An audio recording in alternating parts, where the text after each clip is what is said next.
Assalamualaikum warahmatullahi wabarakatuh. Waalaikumsalam warahmatullahi wabarakatuh. Selamat siang, salam dan bahagia bagi Bapak Ibu semuanya. Selamat siang. Yang terhormat Ibu Kepala Sekolah Dasar Simokerto 6, Ibu Dr. Andahari Agustini MPD. Yang terhormat Bapak Ibu Guru beserta karyawan SDN Simokerto 6 139. Saya sampaikan terima kasih karena panjenengan bersedia meluangkan waktu untuk mengikuti acara diseminasi modul 1.4, yaitu tentang budaya positif.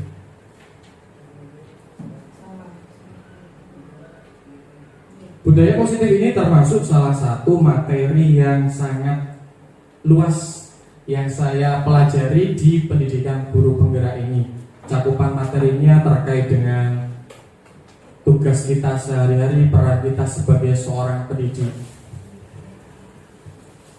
Sebelum saya lanjutkan terkait budaya positif, gambaran Bapak Ibu tentang budaya positif itu apa? Budaya positif itu cerminan dari sekolah kita yang seperti apa? Monggo. Kebiasaan-kebiasaan yang baik yang dilakukan di sekolah. Iya, bagus. Kebiasaan-kebiasaan yang baik yang sudah kita terapkan, yang sudah kita lakukan di sekolah. Di sekolah kita sudah ada beberapa kegiatan atau pembiasaan positif. Misalnya mulai dari pembiasaan 3S, salam, senyum, sapa, kemudian berdoa setiap pagi bersama-sama, menyanyikan lagu Indonesia Raya, Jumat bersih. Kemudian ada sarapan sehat, ada cara nyapu bareng. Ya, itu adalah salah satu contoh budaya positif. Jadi budaya positif ini implementasinya pembiasaan positif yang kita lakukan akan membentuk karakter pada peserta didik. Lama-lama akan membudaya. Harapannya seperti itu.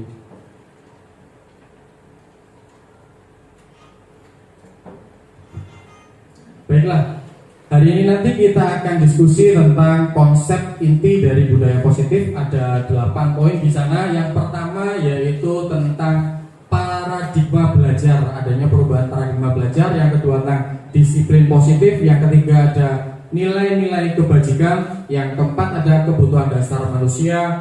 Yang kelima ada teori motivasi, hukuman, dan restitusi. Ada posisi kontrol. Yang ketujuh ada keyakinan kelas, dan yang terakhir ada segitiga restitusi.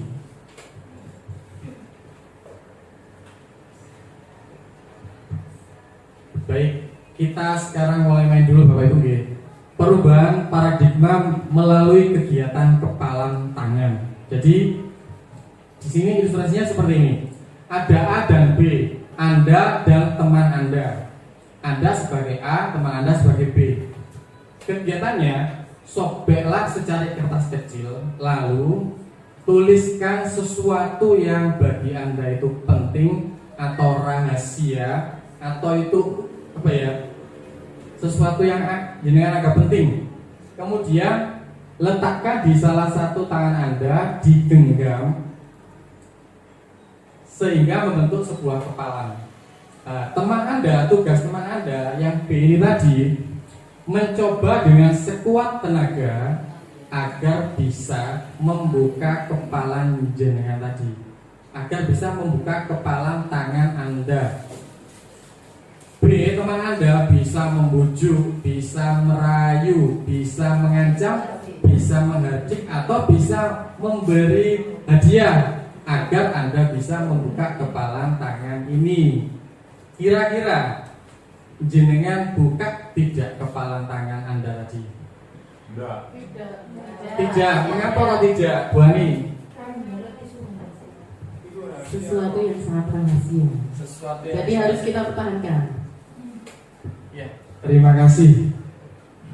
Kalau Bu Ani tidak akan membuka kepalan tangannya karena dalam kepalan tangan itu ada sesuatu yang sangat rahasia atau penting. Jadi tidak boleh diketahui orang lain. Privasi. Kalau Pak Yus? Sama. Jadi karena ini sesuatu yang berharga ya hanya orang tertentu tertentu yang saya percaya yang bisa boleh membuka gitu.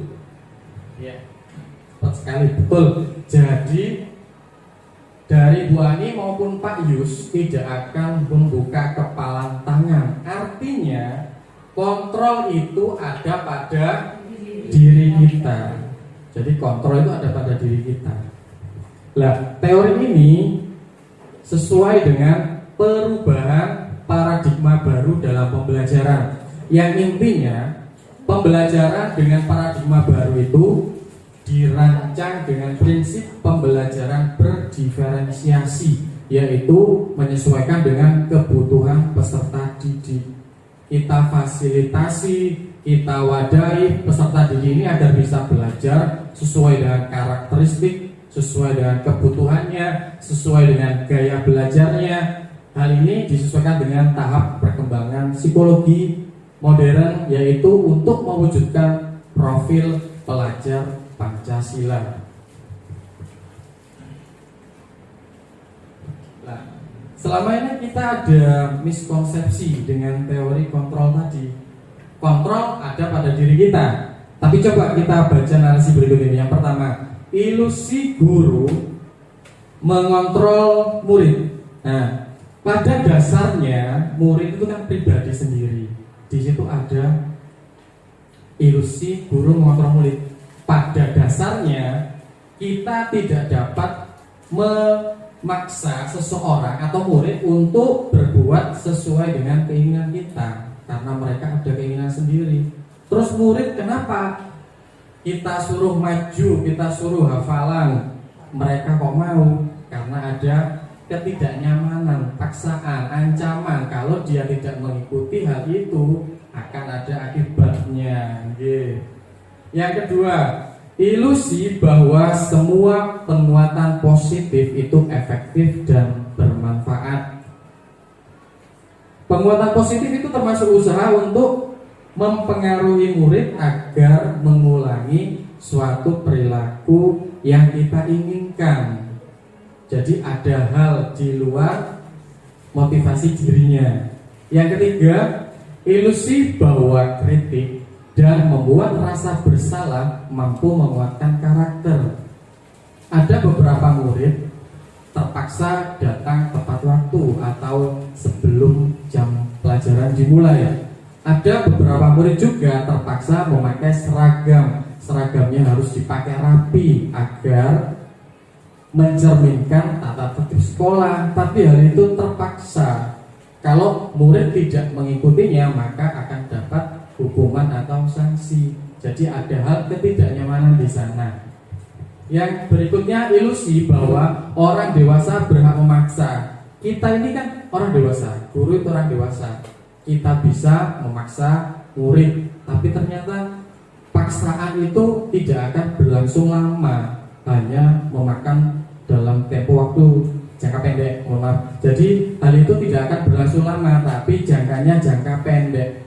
Dan untuk melakukan itu kembali, itu tergantung mereka mau atau tidak. Jadi ada pencegahan atau ini pertentangan dalam hati mereka.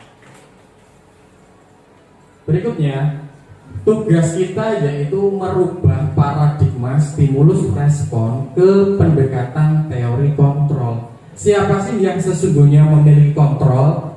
Nah, siapa Bapak Ibu yang memiliki kontrol tadi? Kita, diri kita sendiri. Jadi kita harus move on dari stimulus respon ke teori kontrol, di mana pada stimulus respon disampaikan kita mencoba mengubah orang agar berpandangan sama dengan kita. Tidak bisa, karena setiap orang punya cara pandang sendiri-sendiri tentang dunia mereka. Yang kedua, perilaku buruk dilihat sebagai suatu kesalahan. Murid kita melakukan suatu kesalahan, tapi kita pasti nilainya negatif. Anak itu langsung dicap negatif. Padahal pada teori kontrol semua perilaku itu ada tujuan. Mengapa anak itu kok bisa melakukan hal yang kurang baik? Nah, pasti ada tujuan sehingga perilaku tersebut dilakukan. Yang ketiga, orang lain bisa mengontrol saya. Nah, ternyata bertentangan. Di teori kontrol hanya Anda yang bisa mengontrol diri Anda sendiri. Jadi kita yang mengontrol, kita mau melakukan atau kita tidak, itu tergantung dari kita. Pemaksaan ada pada saat bujukan gagal. Pada teori kontrol dijelaskan kolaborasi dan konsensus menciptakan pilihan-pilihan baru. Di sana ada opsi-opsi lain alternatif yang bisa kita pilih. Model berpikir pada stimulus respon itu model berpikirnya ada yang menang, ada yang kalah. Tapi pada teori kontrol ini model berpikirnya menang-menang, win-win solution. Itu ya. Materi berikutnya yang kedua yaitu tentang disiplin positif. Bapak Ibu, saya ingin tahu disiplin. Disiplin itu artinya apa menurut panjenengan? Tertib, taat aturan. Ada lagi?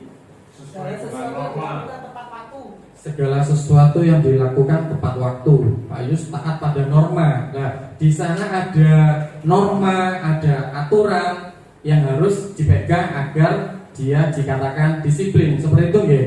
Lah, padahal dalam budaya kita makna disiplin itu telah mengalami perubahan, pergeseran makna dari sesuatu yang dilakukan seseorang pada orang lain untuk mendapatkan kepatuhan. Jadi dicap, oh anak ini disiplin, oh anak ini patuh, menjadi dihubungkan dengan kata disiplin karena ketidaknyamanan.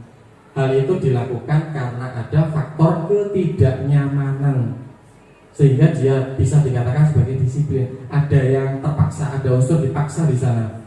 Yang kedua, disiplin positif itu merupakan salah satu cara disiplin yang bertujuan untuk menumbuhkan kesadaran serta memberdayakan peserta didik tanpa adanya imbalan, reward, ancaman atau hukuman. Jadi ini muncul dari dalam diri sendiri, bukan karena faktor yang ada di luar atau faktor eksternal. Yang ketiga, sebagai pendidik, tujuan kita adalah menuntun murid untuk memiliki disiplin diri, menuntun murid untuk bahagia, selamat sebagai seorang individu ataupun sebagai anggota masyarakat, sehingga mereka bisa berperilaku yang mengacu, yang selaras dengan nilai-nilai kebajikan universal dan memiliki motivasi dari dalam dirinya untuk berubah ke arah yang lebih baik lagi. Itu adalah disiplin positif, Bapak Ibu. Nah, disiplin positif ini dalam rangka menciptakan lingkungan yang positif, salah satu strategi yang bisa kita tinjau kembali adalah penerapan disiplin di sekolah kita. Untuk menciptakan murid yang merdeka, syarat utamanya adalah harus ada disiplin yang kuat. Nah, disiplin di sini yang dimaksud adalah disiplin dari diri, motivasi intrinsik yang kita harapkan muncul di sana. Jika tidak ada motivasi dari dalam diri, maka kita bisa meminta bantuan orang ketiga atau pihak lain untuk mendisiplinkan atau memunculkan motivasi dari diri kita. Misalkan contoh, anak-anak yang terbiasa datang terlambat, kita selidiki kenapa anak ini kok bisa datang terlambat. Faktornya mungkin dari rumah, lingkungannya, atau jam tidurnya. Nah, itu kita bisa cross-check dulu, kita pendekatan dulu, setelah itu kita beri solusi. Nah, dari sana kita beri kekuatan, penguatan bahwa yang dilakukan sudah benar, tapi alangkah lebih baik jika berubah seperti ini. Kemudian disiplin diri dapat membuat seseorang menggali potensinya menuju kepada sebuah tujuan, sesuatu yang berharga dan bermakna. Jadi ada tujuan di sana. Mengapa dia harus disiplin? Ada tujuan, ada keinginan yang ingin dicapai. Yang terakhir, disiplin sebagai bentuk kontrol diri agar mencapai tujuan yang mulia yang mengacu pada nilai-nilai kebajikan maupun nilai-nilai profil pelajar Pancasila. Yang ketiga, nilai-nilai kebajikan. Nilai-nilai kebajikan adalah sifat-sifat positif manusia yang merupakan tujuan dari yang ingin dicapai oleh setiap individu. Nilai ini disepakati bersama lepas dari perbedaan suku bangsa, agama, bahasa maupun latar belakangnya. Contoh kebajikan institusi atau organisasi yang sudah ada yaitu dari profil pelajar Pancasila. Di sana ada berapa dimensi Bapak Ibu? Di profil 6. Yang pertama, beriman dan bertakwa kepada Tuhan Yang Maha Esa dan berakhlak mulia. Yang kedua, berkebinekaan global. Yang ketiga, gotong royong. Yang keempat, mandiri. Yang kelima, bernalar kritis. Dan yang keenam, kreatif. Itu dasar ya, nilai, contoh nilai kebajikan dari suatu institusi. Yang kedua ada dari Ibu Primary Years Program PYP. Di antaranya ada toleransi, rasa hormat, integritas, mandiri, menghargai, antusias, empati, keingintahuan, kreativitas, kerjasama, percaya diri, dan komitmen. Sementara dari keterampilan hidup atau life skill ada nilai-nilai di sana dapat dipercaya, lurus hati, pendengar yang aktif, tidak merendahkan orang lain, dan memberikan yang terbaik dari diri kita.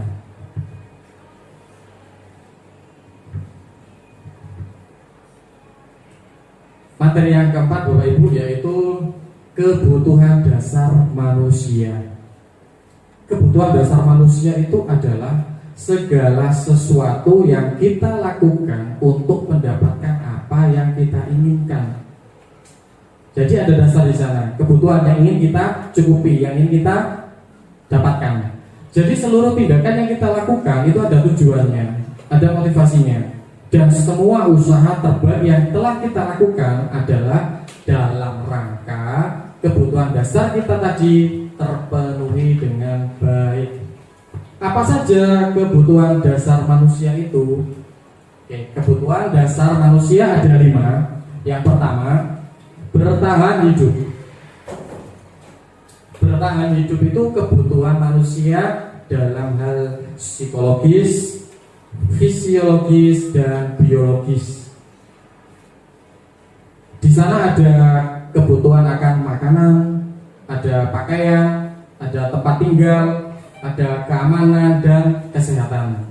Sementara di kebutuhan rasa kasih sayang dan rasa diterima itu lebih condong ke kebutuhan psikologis. Di sana ada rasa diterima, diperdulikan, berbagi, kerjasama, ada menjadi bagian dari kelompok, bukan minor, bukan menyendiri. Sementara di kebutuhan yang ketiga ada penguasaan. Penguasaan ini juga termasuk dalam kebutuhan psikologis, kepingin adanya harga diri diakui, keinginan untuk dianggap memimpin, kemudian keinginan untuk berprestasi, menunjukkan prestasi kita, adanya keinginan untuk diakui, didengar, dihormati, itu masuk di sini Bapak Ibu. Kemudian yang keempat ada nilai kebebasan, freedom. Di situ ada mandiri, ada memiliki pilihan, jadi kita bisa memilih, ada mencoba hal-hal yang baru, kemudian kita mengendalikan arah diri kita. Yang terakhir ada nilai kesenangan, kebutuhan untuk bermain, humor, antusiasme, ada tertawa juga. Jadi ini 5 kebutuhan yang harus kita penuhi agar hidup seseorang itu bisa nyaman, mereka bisa melakukan aktivitasnya. Jika dari salah satu kebutuhan ini tidak terpenuhi, akibatnya seseorang akan melakukan hal yang tidak baik untuk memperoleh salah satu dari kebutuhan dasar manusia ini. Bisa saja dia berbuat kurang baik, tak wajar, atau menyinggung, mengganggu orang lain agar hak-haknya dalam kebutuhan dasar ini terpenuhi.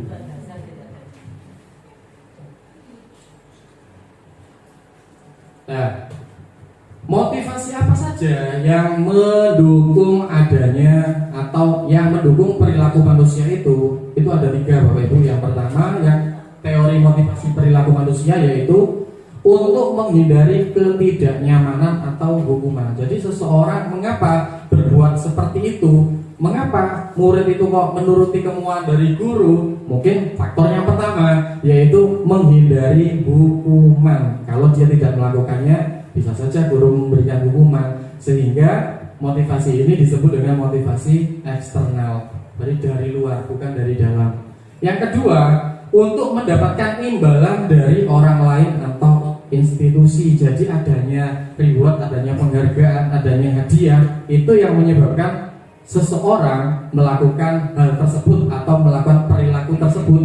Sama seperti murid kita. Lah, yang kedua ini juga termasuk dalam motivasi eksternal dari lingkungan. Yang ketiga yaitu untuk menghargai diri sendiri. Nah, beda kalau yang ketiga ini motivasi internal. Inilah tujuan disiplin positif itu. Kita membangkitkan, kita mengembangkan motivasi internal yang ada pada murid. Jadi dasar dari diri, bukan karena lingkungan, bukan pengaruh teman, ataupun karena takut adanya hukuman.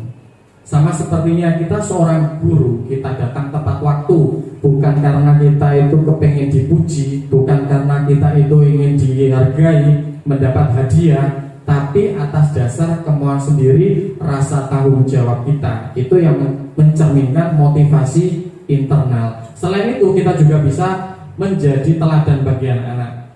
Misalkan bapak guruku, ibu guruku sudah datang pagi, berarti aku harus bisa datang lebih awal atau lebih pagi sebelum bapak ibu guru datang. Ini menurut Ki Hajar Dewantara, merdeka itu artinya tidak hanya terlepas dari perintah. Jadi tidak lepas dari perintah atau bebas. Tapi merdeka itu juga diartikan sebagai cakap untuk memerintah diri sendiri. Jadi kita sendiri yang menentukan kita mau melakukannya atau kita mau menghindarinya. Itu yang disebut dengan merdeka. Ini menurut Ki Hajar Dewantara. Bapak Ibu, saya ingin pendapat jenengan, setuju atau tidak setuju? Yang pertama, hukuman dapat mendisiplinkan anak. Setuju atau tidak setuju? Tidak setuju. Kenapa Bu Yuli tidak setuju? Karena tidak semua hukuman akan mendisiplinkan anak. Justru dengan adanya hukuman, sebagian anak merasa takut. Ya, terima kasih. Terima kasih. Menurut pendapat Bu Yuli, hukuman dapat mendisiplinkan anak. Tidak setuju Bu Yuli? Iya. Yang setuju Bu Lisa. Iya. Kenapa saya setuju hukuman bisa mendisiplinkan anak? Karena kita yang melihat tingkat ketidakdisiplinan anak, jadi kita bisa beri hukuman sesuai dengan kesalahannya, tidak semerta-merta hukuman yang besar, sehingga dengan begitu kita ngajari anak supaya bisa lebih disiplin agar tidak dihukum. Karena Pak Ardi tadi bilang di awal, ada rasa terpaksa itu bisa menjadi disiplin diri buat mereka. Ya, hukuman yang positif dan tidak menyakiti itu sebagai catatan. Oke, terima kasih. Jadi Bu Lisa lebih menekankan ke hukumannya jangan yang fisik, yang positif juga. Jadi Bu Lisa di sini sampaikan hukuman dapat mendisiplinkan anak, itu setuju ya? Karena mungkin anak melakukan hal tersebut karena terpaksa untuk menghindari adanya hukuman gitu. Kalau Bu Yuli tadi tidak setuju, malah hukuman itu membuat anak-anak jerah. Jadi nanti kedepannya takut atau khawatir, malah anaknya jadi penakut, tidak bisa berkembang gitu ya. Untuk yang kedua, setuju atau tidak setuju pada pernyataan pemberian hukuman dengan hal positif seperti membaca, membersihkan halaman sekolah itu dapat meningkatkan disiplin anak. Setuju atau tidak? Setuju. Siapa yang setuju? Semuanya setuju. Jadi ini yang dimaksud Bu Lisa ya. Kita berikan hukuman itu yang positif gitu. Yang ketiga, memberi penghargaan atau hadiah itu dapat meningkatkan motivasi belajar anak. Setuju atau tidak setuju? Yang tidak setuju? Tidak setuju semua berarti. Setuju. Mengapa kok setuju? Jadi nanti anak-anak itu bisa berkompetisi secara fair lah untuk mendapatkan penghargaan tersebut. Jadi dia termotivasi. Terima kasih Bu Esti. Jadi anak-anak biar termotivasi, fair juga. Jadi bersaing antar temannya biar bisa mendapatkan penghargaan, berlomba-lomba dalam kebaikan. Begitu. Jadi Bapak Ibu lebih setuju ya jika ada penghargaan ataupun reward yang diberikan kepada murid kita. Nah ini dihukum oleh penghargaan. Ternyata ada teori yang menyatakan bahwa penghargaan itu berlaku sama dengan hukuman. Jadi penghargaan sama dengan hukuman, punishment sama dengan reward. Gitu ya. Dalam arti meminta atau membujuk seseorang untuk melakukan sesuatu, memenuhi suatu tujuan tertentu dari orang yang meminta atau yang membujuk. Dasarnya begini Bapak Ibu. Misalkan dia terpaksa mengikuti kemauan guru untuk menghindari hukuman. Berarti kan ada dasarnya. Yaitu dari orang luar yang itu membujuk. Kemudian dia ingin mendapatkan penghargaan atau hadiah itu karena adanya orang luar juga. Coba kalau itu datang dari sendiri pribadinya, itu alangkah yang lebih baik. Jadi hukuman sama reward tadi, penghargaan sama, itu ternyata adanya orang luar yang membujuk, yang merayu sehingga seseorang tadi berperilaku demikian. Dorongan eksternal dan akan ada faktor ketergantungan. Kenapa penghargaan itu kok tidak baik? Mohon maaf, tidak seharusnya diberikan secara terus-menerus. Penghargaan misal, suatu contoh hari ini dia dapat penghargaan atau dapat hadiah karena mendapat nilai 100. Besok dia akan berusaha agar dia dapat nilai 100 lagi biar dapat hadiah. Ternyata gurunya tidak memberikan hadiah. Akhirnya apa? Kecewa. Besok lagi karena kemarin sudah nggak dapat hadiah. Akhirnya apa? Motivasinya menurun. Nah ini ada pengaruh dari penghargaan dan hukuman itu. Yang pertama, pengaruhnya jangka pendek dan jangka panjang.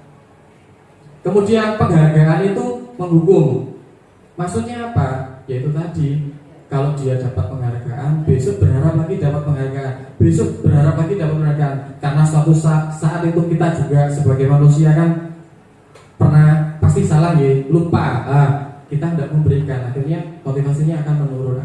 Berarti itu berasal dari luar, bukan dari dirinya sendiri. Kemudian penghargaan mengurangi ketepatan. Jadi tepat, sesuai tidak penghargaan yang diberikan itu dengan apa yang sudah dicapai oleh murid kita. Penghargaan tidak efektif karena bukan berasal dari pribadi tadi ya. Penghargaan juga merusak hubungan, adanya saling kompetisi, akhirnya mereka berebut saling dengan temannya agar bisa menjadi yang terbaik dengan berbagai cara, meskipun itu caranya kurang tepat mereka lakukan. Akhirnya hubungan dengan temannya bisa rusak atau bermasalah. Kemudian penghargaan juga akan menurunkan kualitas Bapak Ibu ya. Hari ini dapat hadiah, besok semuanya ikut berlomba-lomba biar jadi yang paling baik sehingga dapat hadiah. Nah, tapi lama-lama ini juga berpengaruh pada pola pikir anak tadi. Kemudian penghargaan mematikan kreativitas. Yang terakhir, penghargaan mengurangi motivasi intrinsik. Jadi motivasi dirinya belum terbangun atau belum meningkat. Itu yang disayangkan Bapak Ibu dari pemberian penghargaan. Kemudian solusinya apa jika penghargaan, hukuman itu belum efisien? Ada bentuk program kebajikan, yaitu dalam bentuk apresiasi. Kita bisa memberikan apresiasi atau pengakuan. Perlu diingat, ada beberapa hal diantaranya beri pengakuan secara khusus. Yang kedua, beri pengakuan secara pribadi. Kamu pintar, kamu hebat, besok semangat lagi belajarnya, ditingkatkan. Kemudian beri pengakuan kepada semua murid. Jadi semua murid itu juga butuh pengakuan.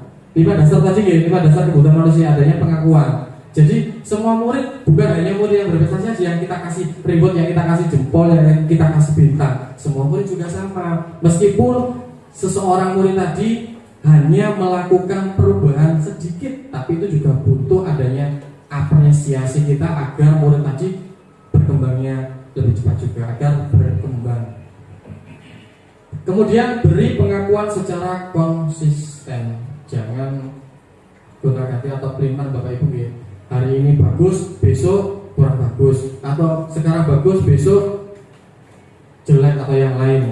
Fokus pada proses. Jadi kita fokuskan kepada proses yang diraih anak itu dalam pembelajaran. Prosesnya bagaimana? Pasti butuh proses, bukan langsung bertahap, bukan secara instan atau langsung. Nah, ini contoh pengakuan atau apresiasi kebajikan sesuai dengan nilai-nilai kebajikan. Misalnya, kemarin saya perhatikan rasa empatimu besar sekali pada saat menolong murid baru di kelas kita. Nah, di sana ada pembuka. Kemarin saya perhatikan nilai kebajikannya apa? Nilai kebajikan di situ yang muncul yaitu empati, rasa empatinya pada situasi menolong murid baru di kelasnya. Yang kedua, pembukanya, saya menghargai nilai kebajikannya, nilai peduli.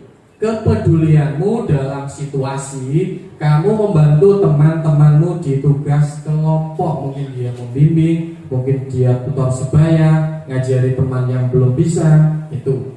Yang ketiga, pembukanya, terima kasih untuk nilai kebajikannya, rasa tanggung jawab pada situasi memungut kertas-kertas yang berserakan di lantai. Jadi dari hal-hal kecil itu kita biasakan, kita tanamkan budaya-budaya positif agar itu melekat dan menjadi karakter di pribadi murid kita. Nah, ini Bapak Ibu, hukuman atau konsekuensi. Ini juga monggo ya. Nomor 1, jadi tinggal jawab ini termasuk hukuman atau konsekuensi. Mencatat 100 kali di dalam buku kalimat saya tidak akan terlambat lagi karena dia terlambat sekolah. Hukuman. Mengapa Bapak Ibu menyatakan ini kok hukuman? Ada perintah untuk mencatat 100 kali, itu bentuk hukuman. Ada rasa ketidaknyamanan. Ada rasa ketidaknyamanan. Terus di sini ada kata saya tidak akan terlambat lagi, disuruh menulis sebanyak 100 kali. Begitu Pak Ajari. Jadi ini hukuman ya. Oke, yang kedua, nanti kita lihat jawabannya. Lari mengelilingi lapangan basket 2 kali karena terlambat hadir di sekolah. Jadi ada murid kita yang terlambat datang, kemudian kita suruh murid itu untuk lari mengelilingi lapangan basket 2 kali. Ini termasuk hukuman atau konsekuensi Bapak Ibu? Hukuman juga. Ada yang konsekuensi? Hukuman. Oke, satu kata, hukuman. Yang ketiga, murid diminta untuk push up 15 kali karena tidak menggunakan masker ke sekolah. Ini hukuman atau konsekuensi? Konsekuensi. Mengapa Pak Yus? Pak Yus menyatakan ini konsekuensi. Karena masker itu juga sebuah kewajiban untuk dirinya sendiri terhadap kesehatan. Nah, ketika itu tidak dilakukan, maka konsekuensinya melakukan push up itu. Jadi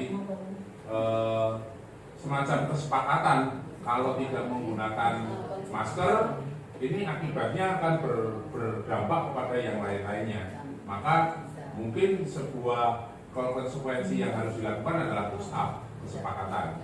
Ya, terima kasih. Jadi ini Pak Yus menyampaikan konsekuensi Pak Yus ya. Karena murid diminta push up 15 kali tidak memakai masker. Hukuman. Kenapa Bu Yuli kok hukuman? Kalau suatu konsekuensi itu adalah suatu kesepakatan bersama. Nah, di situ kan kalimatnya murid diminta, berarti kan oknum guru yang meminta murid untuk jadi ini yang meminta push up itu kan gurunya, bukan konsekuensi kelas, bukan aturan kelas. Ya, terima kasih. Betul sekali atau bagus yang disampaikan Bu Yuli. Jadi ini termasuk hukuman karena bukan dari kesepakatan kelas atau peraturan atau apa yang sudah disepakati gitu Bu Yuli. Oke, kita tampung Pak Yus tadi konsekuensi, Bu Yuli hukuman. Kemudian yang keempat, mengganti kertas tugas teman yang telah dicoret-coret. Konsekuensi. Ada yang menyampaikan hukuman? Ada. Konsekuensi. Berikutnya, membersihkan tumpahan air di meja tulis karena tersenggol pada saat belajar. Konsekuensi. Ada yang menyatakan hukuman? Tidak ada. Kemudian murid disuruh untuk tidak mengenakan sepatu seharian di sekolah karena tidak mengenakan sepatu hitam. Hukuman apa konsekuensi? Hukuman. Iya, kenapa konsekuensi? Karena saya rasa kalau konsekuensi itu seimbang dengan kesalahannya gitu, cocok gitu loh. Kan disuruh nggak pakai sepatu, karena nggak apa kesalahannya, karena dia pakai sepatu selain hitam. Jadi sesuai gitu. Seperti tadi harus membersihkan air yang ditumpahkan, kan sesuai ya. Ada sebab, ada akibatnya, maka itulah konsekuensi yang harus dilakukan oleh pembuat salah. Seperti itu sih. Hukuman. Terima kasih. Ada yang menyampaikan ini hukuman. Bisa tadi konsekuensi ya. Jadi sesuai karena tidak pakai sepatu hitam, jadi hukumannya lepas sepatu, masih nyambung begitu ya. Kalau hukuman,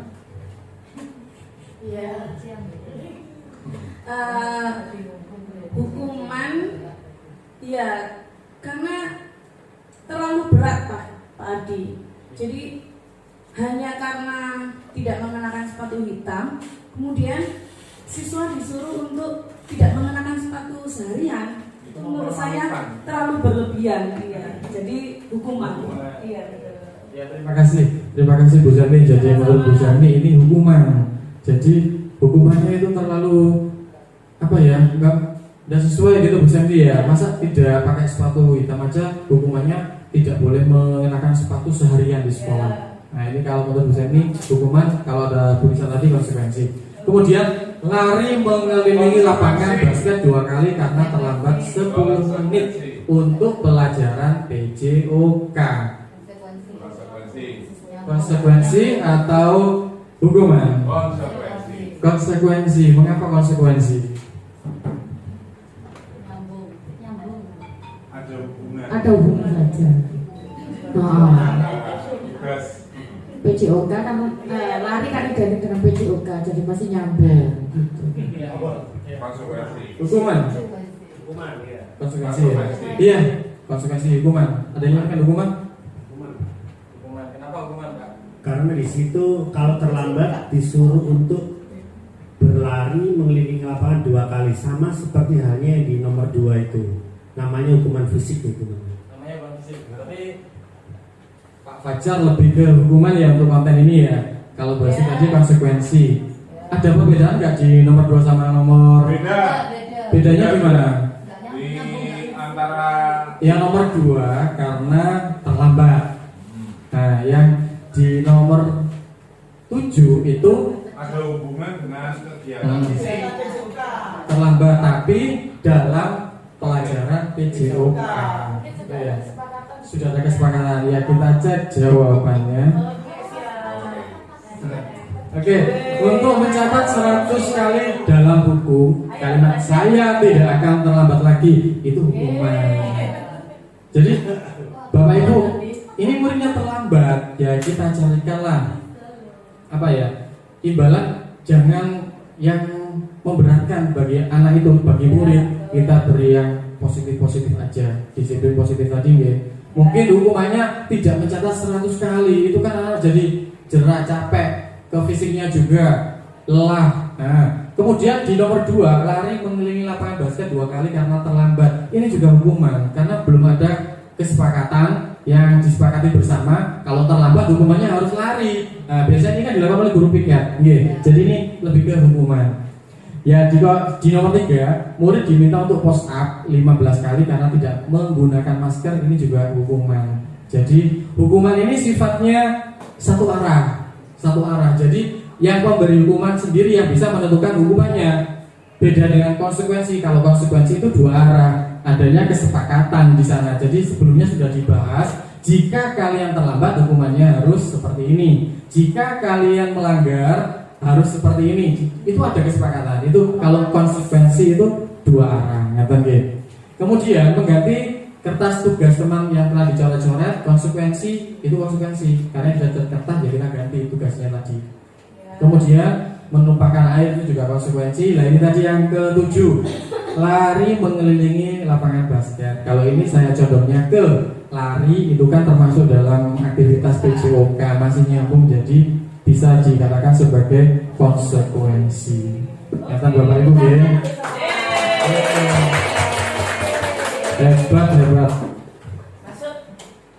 Nah ini perbedaan hukuman dan konsekuensi. Hukuman itu sesuatu yang menyakitkan harus terjadi tiba-tiba.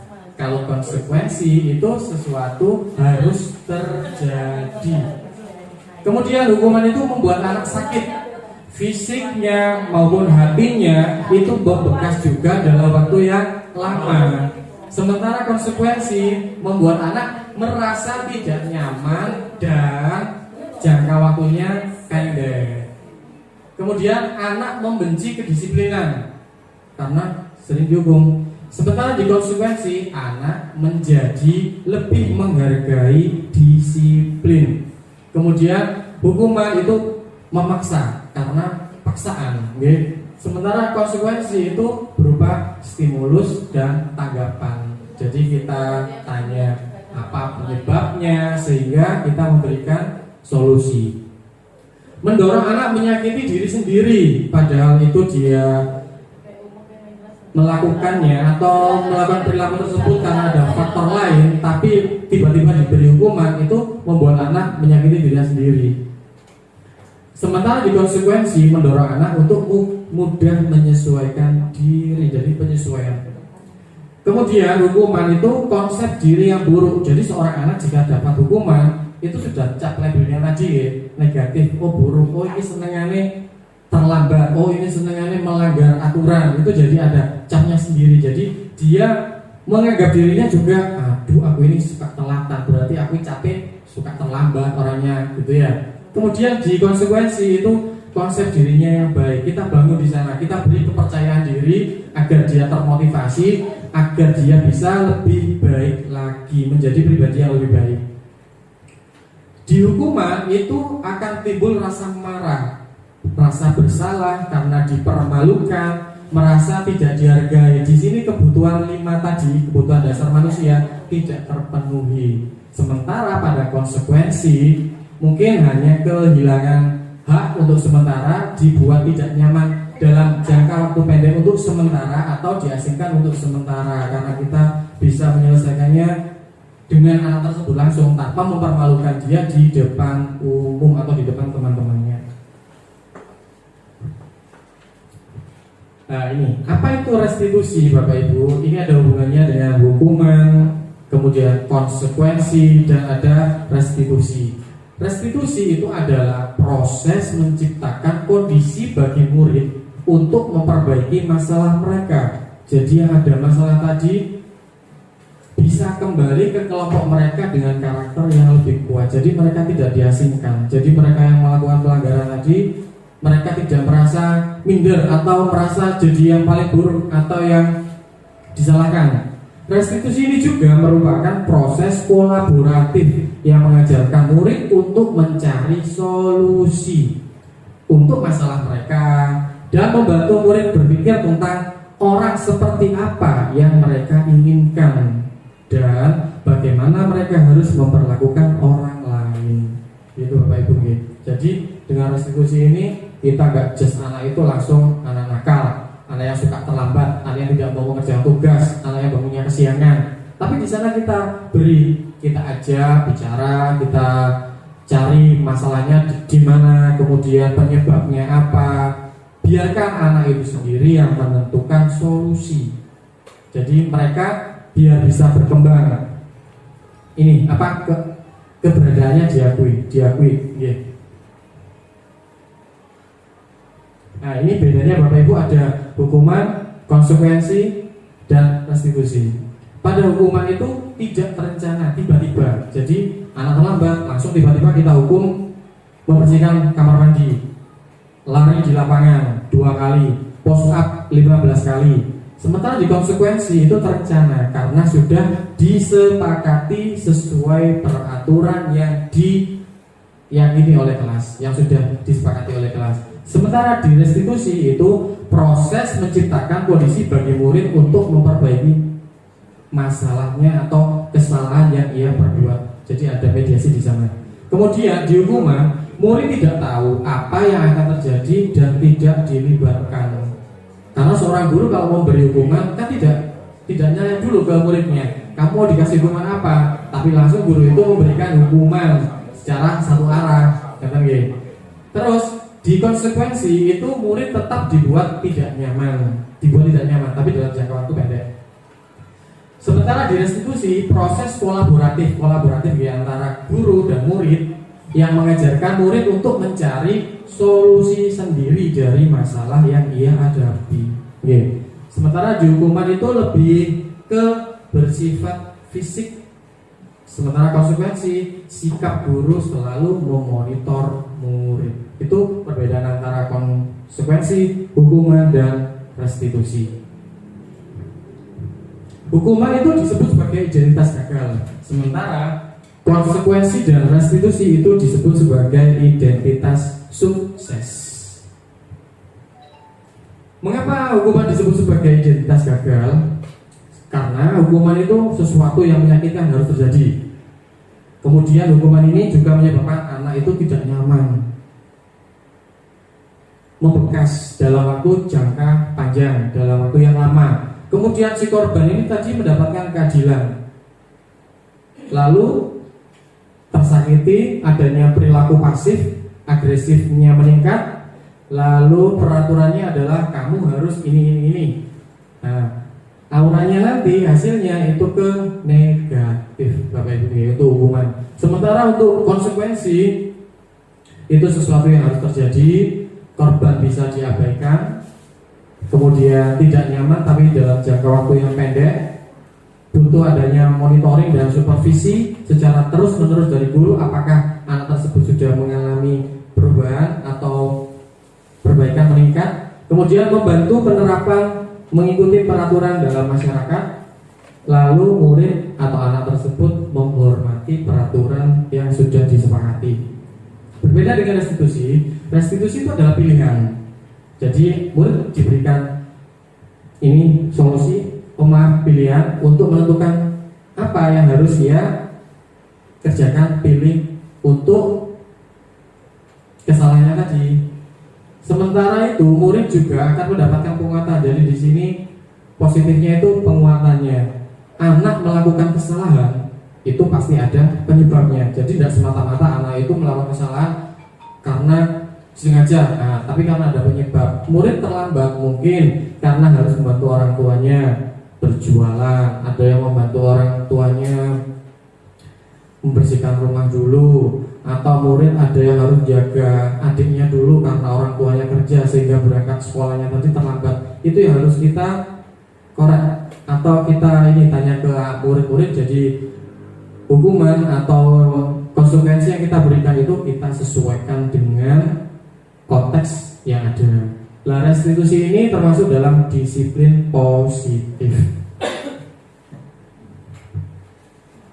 9 ciri-ciri restitusi. Yang pertama, restitusi itu bukan untuk menebus kesalahan, karena setiap manusia itu pasti punya salah. Jadi bukan untuk menebus kesalahan, tapi untuk belajar dari kesalahan agar kesalahan itu tidak terulang atau tidak terjadi lagi.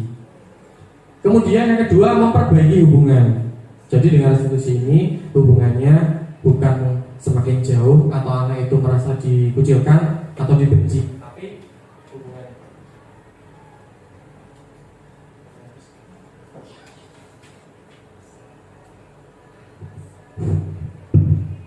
Yang kedua yaitu memperbaiki hubungan. Jadi anak dengan adanya restitusi ini tidak dikucilkan, malah karakter anak itu kita kuatkan dengan adanya restitusi ini.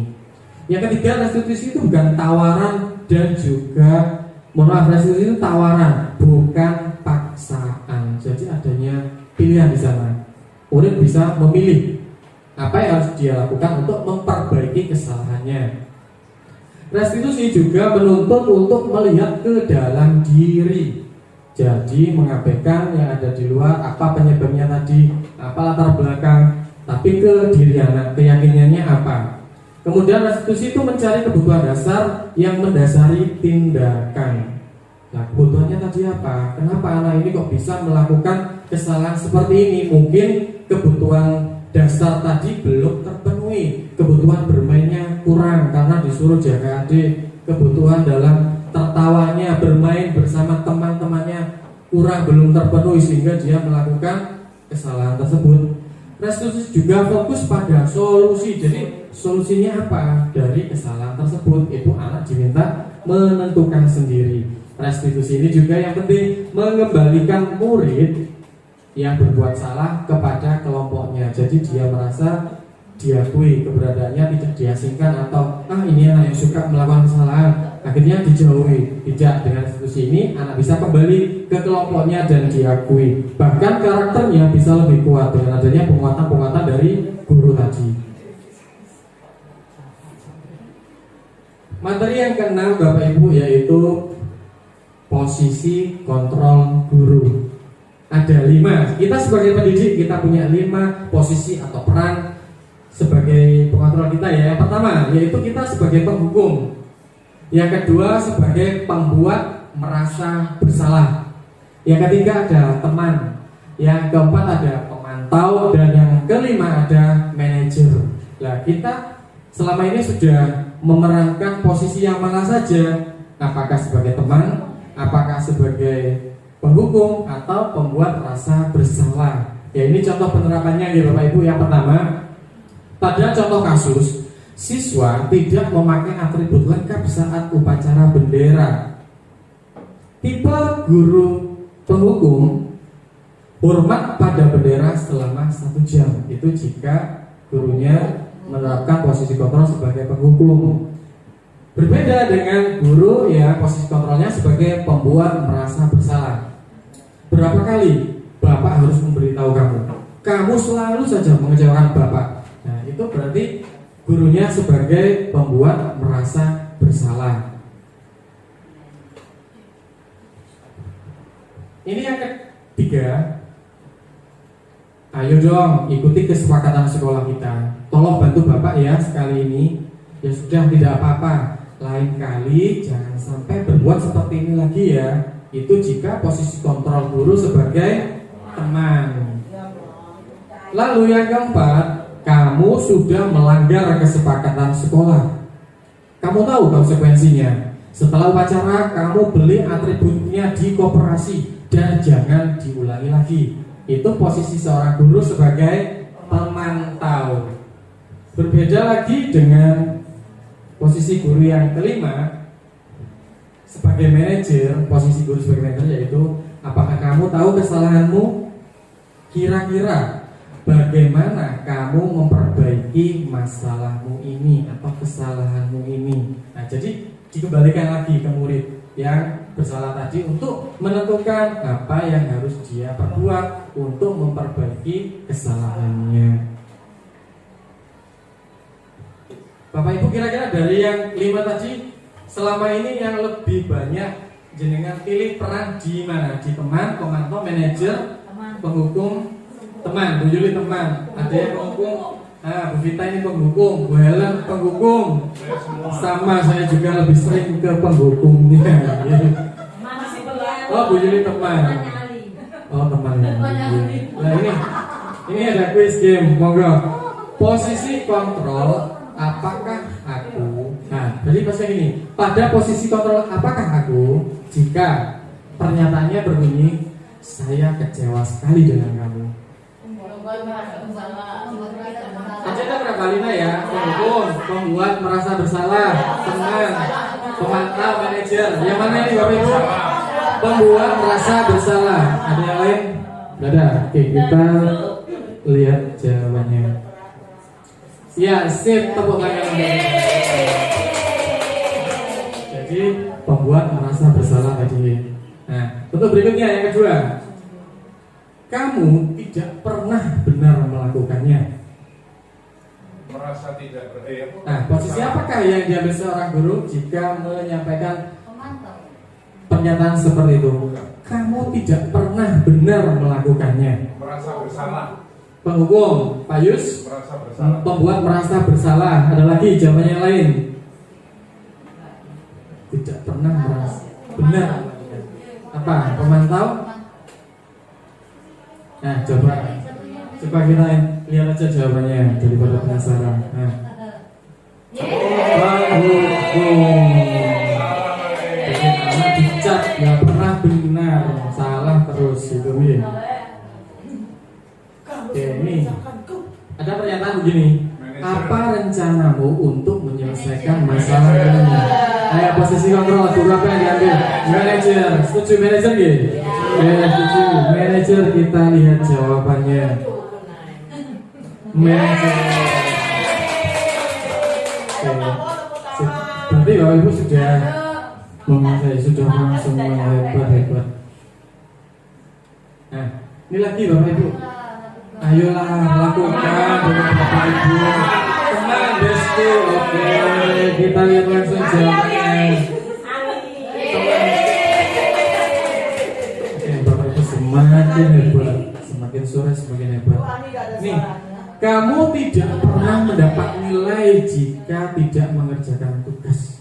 Hukum. Apa penghukum, pembuat rasa bersalah, teman, manajer, atau pemantau?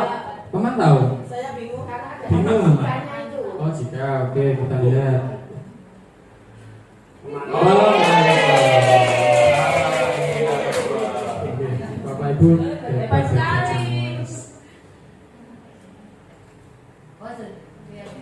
Ini yang nomor 7 Bapak Ibu, keyakinan kelas nih. Keyakinan kelas. Mengapa keyakinan kelas bukan peraturan kelas? Bapak Ibu sudah buat ya keyakinan kelas di kelas masing-masing?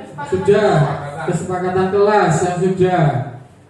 Nah ini pembentukan keyakinan kelas berupa pernyataan universal. Jadi anak-anak kita beri selembar kertas, kemudian kesepakatan apa yang mau disampaikan, yang apa ini peraturan apa yang mau dituliskan di sana, nanti kita tempel di depan sehingga dari pernyataan-pernyataan yang sudah dibuat anak tersebut kita sepakati sehingga terbentuklah keyakinan kelas. Nah, pernyataannya yang bersifat positif ya. Kemudian sedikit saja agar mudah diingat, sedikit, jadi jangan terlalu banyak Bapak Ibu. Disesuaikan dengan kondisi kelas dan sekolah sehingga mudah diterapkan. Semua warga kelas dilibatkan. Jadi ini anak dilibatkan. Anak-anak mau menyampaikan, saya mau buat seperti ini Pak, dikasih diwadahi mereka. Nah, kemudian ditempel dari yang sudah ditulis anak-anak tadi, peraturan-peraturan tadi kita sepakati bersama mana yang akan jadi keyakinan kelas yang harus kita taati atau kita sepakati kita lakukan. Nah di sini Bapak Ibu ini ada contoh penerapan keyakinan kelas. Kita saling menghargai dan menghormati. Kemudian kita saling disiplin. Kemudian kita saling rukun. Kita saling bekerja sama-sama. Kemudian kita saling bertanggung jawab. Jadi sering mengingatkan temannya untuk rukun, kerjasama, menghargai, dan tanggung jawab. Nah, Bapak Ibu ini ya. Di sini ada di sebelah kiri Bapak Ibu ada peraturan. Kemudian di sebelah kanan ada keyakinan kelas. Kira-kira dari peraturan ini nilai positif yang ingin ditampilkan apa? Misal Bapak Ibu selalu kembalikan buku ke tempatnya. Berarti kita bisa bentuk keyakinan kelas bentuk sikap yang bagaimana? Disiplin. Oke. Dilarang mengganggu orang lain. Berarti sikap atau perilaku apa yang ingin kita capai atau yang kita ingin dapat di keyakinan kelas atau kita sepakati tadi? Saling menghargai. Boleh, betul. Hadir di sekolah 15 menit sebelum pelajaran dimulai. Disiplin. Kemudian dilarang melakukan kekerasan. Perilaku apa Bapak Ibu? Yang sesuai dengan keyakinan kelas kita, menghargai. Dilarang menggunakan narkoba. Ini peraturan. Berarti kesehatan. Iya betul. Bergantian atau menunggu giliran. Antri, disiplin. Gunakan masker. Kesehatan, keselamatan. Jangan berlari di kelas atau koridor. Keselamatan. Nah, kita lihat jawabannya. Betul. Tepuk tangan buat kita semua. Jadi mengembalikan buku ke tempatnya itu tanggung jawab. Kemudian untuk gunakan masker sudah sesuai, ada kesehatan, ada unsur keselamatan di sana. Bergantian atau menunggu giliran yaitu menghormati orang lain dan bersabar. Materi berikutnya yaitu terakhir yang 8, segitiga restitusi. Segitiga restitusi adalah proses dialog yang dijalankan oleh guru agar dapat menghasilkan murid yang mandiri dan bertanggung jawab. Dalam segitiga restitusi ini ada 3 tahapan Bapak Ibu. Yang pertama, validasi tindakan yang salah. Kemudian yang kedua yaitu menanyakan keyakinan. Yang ketiga, menstabilkan identitas. Nah, ini yang pertama. Menstabilkan identitas yaitu berbuat salah itu wajar. Tidak ada manusia yang sempurna. Bapak Ibu juga pernah melakukan kesalahan. Bapak Ibu tidak mau mencari siapa yang salah, tapi Bapak Ibu ingin mencari solusi dari permasalahan ini. Kamu berhak begitu. Jadi kita stabilkan dulu identitas anak yang bersalah tadi. Jangan langsung divonis, dijudge gitu ya. Yang kedua yaitu validasi tindakan yang salah. Kamu pasti punya alasan mengapa melakukan hal itu. Kamu pasti punya alasan mengapa kamu datang terlambat hari ini. Kamu pasti punya alasan mengapa kamu tidak mengikuti kegiatan upacara tadi pagi. Nah, kamu patut bangga karena melindungi sesuatu yang penting buatmu. Kamu melakukannya karena mempertahankan sesuatu yang penting bagimu. Nah, ini contohnya Bapak Ibu. Yang ketiga, menanyakan keyakinan. Apa keyakinan kelas kita? Sesuaikan tindakanmu dengan keyakinan kelas yang sudah kita sepakati. Nilai-nilai apakah yang telah disepakati bersama? Ada nilai tanggung jawab, ada nilai disiplin tadi. Kemudian seperti apa gambaran sebuah kelas yang ideal menurut kamu? Lalu kamu ingin menjadi orang seperti apa? Jadi tidak semata-mata menyalahkan anak, tapi kita juga memfasilitasi anak itu agar bisa kembali menjadi pribadi yang baik dan menemukan solusi dari permasalahannya. Contoh penerapan segitiga restitusi Bapak Ibu ya. Nah, ini yang pertama yaitu menstabilkan identitas Bapak Ibu. Jadi menanyakan dulu, konfirmasi lah istilahnya. Kamu tadi benar nggak terlambat datang? Nah, kamu sudah berapa kali datang terlambat ke sekolah? Kemudian berikutnya menanyakan keyakinan kelas. Datang terlambat itu merupakan suatu kesalahan atau bukan? Nah, nilai apa yang tidak sesuai dengan keyakinan kelas? Yaitu disiplin. Di langkah yang ketiga, biarkan murid menentukan sendiri solusi dari masalahnya tersebut. Nah, sekarang jika kamu tahu terlambat itu adalah suatu hal yang salah, kira-kira apa yang akan kamu lakukan untuk memperbaiki masalahmu tersebut? Nah, dia berjanji untuk tidak tidur terlalu malam, tidak main game sampai malam sehingga bisa tidur lebih awal dan berangkat sekolah dan tidak terlambat sampai di sekolah. Itu contoh Bapak Ibu. Jadi ada masalah, kita stabilkan, kita tanya keyakinan kelasnya, kemudian solusinya apa. Bapak Ibu sudah sampai di penutup. Jadi dalam penerapan program disiplin positif, hendaknya guru memiliki standar kepribadian, ada profesional, ada sosial yang baik, di mana guru ini mampu merefleksikan dirinya sebagai seorang guru dengan memegang posisi kontrol yang 5 tadi ya, dan perjalanan bagaimana dirinya sebagai seorang among, yaitu manajer yang menuntun murid-muridnya menjadi insan yang mandiri, merdeka, belajar, dan bertanggung jawab sesuai dengan standar nasional pendidikan. Terima kasih Bapak Ibu. Demikian diseminasi modul 1.4 tentang budaya positif. Saya ucapkan terima kasih atas waktunya, tenaganya jenengan yang mengikuti acara pagi hari ini. Semoga Allah balas dengan kebaikan yang